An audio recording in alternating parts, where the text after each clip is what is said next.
안녕하세요. 미디어 데모스 류피드입니다. 행동하는 의사의 임닥터입니다.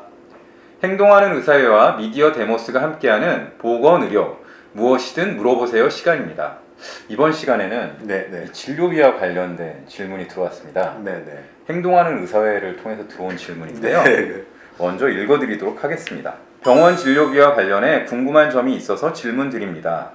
같은 질환이라도 동네 병원보다 대학병원이 진료비가 더 높다고 하던데 왜 그런가요? 병의원이나 아니면 이제 그 윗단계 병원들, 뭐 그러니까요. 종합병원이나 대학병원을 갔을 때 그 진료비 차이가 나는데 네. 왜 그런 거냐? 저 어떻게 보면 저는 당연하게 생각했던 것인데 이런 걸 궁금해할 수도 있겠다라는 생각이 좀 들었고요. 일단 먼저 알아야 될 거는 그 의료 서비스 공급 기관이 네. 종류가 있어요, 우리나라에. 네. 이게 의료법에 규정이 돼 있어요. 그러니까 의원이 있고요. 네. 그다음 크게 병원이 있습니다. 그다음 이 병원도 그냥 병원이 있고 종합병원이 있고 상급 종합병원이라는 규정이 있어요. 그럼 의료법 내에는 뭐 대학병원 이런 건 없는 건가요? 없는 거죠. 그러니까 개념이 다른 거죠. 이거는 병원의 어떤 규모에 따른 구분이고 의료법상 대학병원은 사실은 그 오너, 그 병원의 운영 주체가 대학재단, 그러니까 대학법인이다 이런 뜻인 거죠. 사실은. 그런데 대체로 우리나라는 큰 병원이 상급 종합병원인데 대부분이 또 대학병원이다 보니까 이제 대학병원, 상급종합병원이라는 말을 혼용해서 사람들이 이제 쓰는 거죠. 예. 제가 이제 인터넷에서 살짝 찾아봤을 때는 1차, 2차, 3차 이렇게도 구분을 하더라고요. 예, 그거는 이제 의료 전달 체계상 어떤 가벼운 질환은 1차 의료, 그러니까 가까운 곳, 그다음 거기서 그 해결하기 어려운 것은 이제 2차 의료기관, 그다음 거기서도 해결하기 어려운 중증 질환은 3차 의료기관이다 이렇게 표현하는데.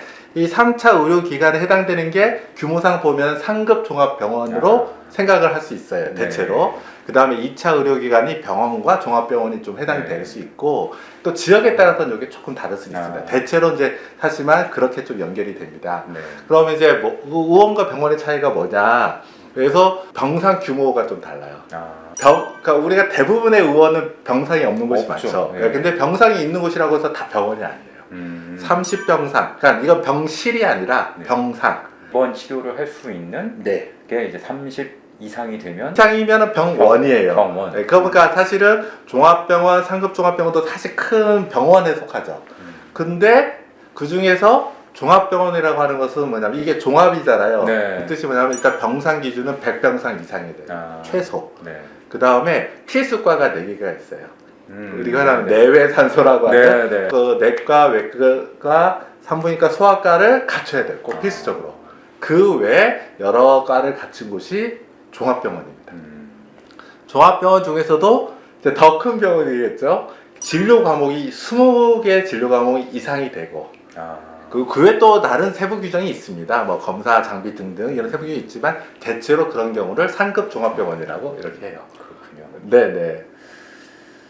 그럼 이 설명만 들어봐도 좀 차이가 생길 수밖에 없겠다라는 예상이 되네요. 일단 첫 번째는 우리가 생각할 때 내가 똑같은 병으로 진료를 받지만 이제 병의원을 운영하는 입장에서 보면 그 외래를 유지비가 다르겠죠. 그런 것에 반영이다 이렇게 한번 처음은 생각할 수 있고요. 두 번째는 사실 이 건강보험 제도가 엄청 그 좋은 제도입니다. 그런데 이 건강보험 제도의 단점이라고 표현할 수 있는 측면이 있습니다. 그건 뭐냐면 의료 서비스의 질을 구분할 수는 없다는 거예요. 건강보험 제도의 특성상 같은 병으로 내가 진료받으면 똑같은 수가를 주게 돼 있어요. 그러면 예를 들어 제가 같은 질환으로 의원에서 같은 비용으로, 그러니까 본인 부담이 같이 해서 진료받고 그 다음에 예를 든다면 빅5 병원에서도 똑같은 비용으로 받는다고 생각을 해봅시다. 그러면 사람은 어떻게 행동하겠습니까? 사람이면 좋다는 병원에 가고 싶죠. 더 큰 병원, 좋은 병원 가고 싶죠. 그러니까 그러면 이게 어디로 되냐면 우리가 아까 1차, 2차, 3차 의료 전달 체계라는 걸 했는데 이게 건강보험 제도의 요 특성상 이게 상충되는 거예요. 그러겠네요. 사실은 그런 면들이 좀 나타난 거죠. 예를 들면 지방병원, 지방에 있는 병의원, 그러니까 병원에서 진료받을 때랑 수도권에서 병원에서 진료받을 때랑 부담이 차이가 없습니다. 그러니까 어떻게 되겠습니까? 그러면 이제 서울로 올라오는 거죠. 그 몰리죠. 네. 이게 우리나라에서 지금 벌어지는 현상이거든요. 그러면 이런 것을 막기 위한 이런 부작용을 막기 위한 제도적 장치가 도입될 수밖에 없어요. 그게 우리나라에서는 이제 계속 논의 중이죠. 네. 근데 그 중 하나가 뭐냐면 외래 진료를 볼 때 이 종별 가산 차이가 있는 거예요. 아, 네네네. 보시면은 우리가 이게 진료비 전체 병원비가 발생한다 그러면은 그 중에 일부는 공단에서 커버를 하고 네. 그 다음에 본인 부담이라 해서 일부분을 본인이 내거든요. 그렇죠. 요 비율을 달리한 겁니다. 아, 의원의 경우는 30%. 30%. 네, 네. 그 다음에 병원은 40%. 종합병원은 50%. 그러면 상급종합병원은 60%인가요? 네, 60%입니다. 아, 그래요? 그럼 왜 이렇게 나눴냐? 무슨 거기에는 뭐 다른 요소가 아니라 이런 식으로 차이를 둬서 실제로 가벼운 병은 의원에서 해결하고 네. 그 다음에 대학병원에서는 좀 중증으로 보자. 그래서 가벼운 병인 분들도 이런 상급병원이나 종합병원으로 몰리는 현상을 막기 위해서 조금 방지하기 위해서. 예, 그렇게 도입되어 있는 거죠. 근데 그 보여주신 표에 네. 상급 종합병원에 진찰료는 100% 이렇게 되어 있는데 이거는 뭔가요? 그러니까 거기서 발생하는 게 진찰료가 있고 아. 또 다른 뭐 검사 등등 네. 여러 가지가 있잖아요. 상급종합병원은 이제 진찰료는 무슨 100% 내고 나머지 나머지는. 발생한 비용에 대해서는 60%다. 이렇게 좀 얘기한 거죠. 일단 이게 기본 틀이에요. 그 이후에는 정책적인 어떤 수단들이 도움되는 거죠. 병원급 이상의 경우하고 종합병원의 경우에 우리나라의 그 현재 제도에서는 그러니까 동지역과 읍면지역으로 구분했습니다. 다시 말해서 읍면지역이라는 것은 농촌에 사는 거죠. 네. 그러니까 농촌에서 병원 이용할 때는 본인 부담을 좀 줄여줘야 된다. 아, 네, 그렇게 하다 보니까 40%가 35%씩 이제 줄여놓은 거죠. 네. 네. 아무튼 나라에서 정한 거다. 이게 네. 다 법률로 정한 거죠?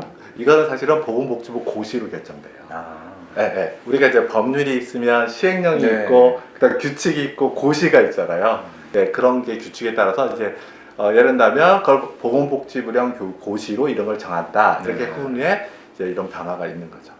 잘 알겠습니다. 근데 이걸 보니까 네. 상급 종합병원은 가급적이면 안 갈 수 있으면 안 가는 게 좋겠다 이런 생각이 일단은 드네요. 안 가는 게 뭐냐면 내가 큰 병이 없다는 네, 거죠. 건강하면. 네, 건강하기 때문에 안 가는 거고. 그러니까 한 극단에서 보면 이제 두 가지의 제가 있습니다. 가장 빠르게 내가 원하는 곳에 진료받고자 하는 시민들의 욕구가 있는 거죠. 네. 그런데 문제는 누구나 다 좋고 크고 그런 곳에서 자기가 진료받고 싶죠. 제일 빠르게 진료받고 싶다는 욕구가 있다는 거죠. 그러다 보면 결국 자원의 효율적 이용이라는 측면에서는 문제가 돼요. 그리고 의료비가 전 사회적으로 감당 못할 수가 있죠. 그러다 보니까 그런 효율적으로 감당의 조치에는 1차, 2차, 3차 의료기관이 있고 그럼 어떻게 보면 시민 입장에서 번거로울 수 있죠. 내가 먼저 1차 의료기관에 의원에 들려서 거기서 안 되면 의뢰서 받고 또 가고 그렇죠. 네, 이런 요소가 있는데 그럼 여기에 균형점을 어떻게 찾아가냐는 것은 나라와 사회마다 좀 다른 것 같아요. 하지만 제가 이번 기회에 좀 말씀드리고 싶은 것은 편한 것이 물론 좋은 거지만 그렇게 유지될 수 있는 시스템, 그러니까 영구적으로 항구적으로 유지 가능성 있는 시스템은 그렇게만으로 될 수는 없고 네. 약간의 불편하지만 자원을 효율적으로 이용하기 위해서는 시민들의 협조도 좀 필요하다는 것을 이번 기회에 좀 말씀드리고 싶습니다. 네. 뭐 임닥터 이야기 들으니까 이해가 됩니다. 네. 네. 행동하는 의사회와 미디어 데모스가 함께하는 보건의료 무엇이든 물어보세요. 이번 시간에는 병원 규모에 따라서 또 진료비가 달라지는 네. 그런 이유에 대해서 살펴봤습니다. 모쪼록 궁금증이 풀리셨기를 바랍니다. 도움이 되셨으면 구독, 좋아요, 알림 설정 부탁드리고요. 궁금한 점은 댓글로 남겨주시면 저희가 또 성심성의껏 답변을 해드리겠습니다. 긴 시간 시청해주셔서 감사합니다. 감사합니다.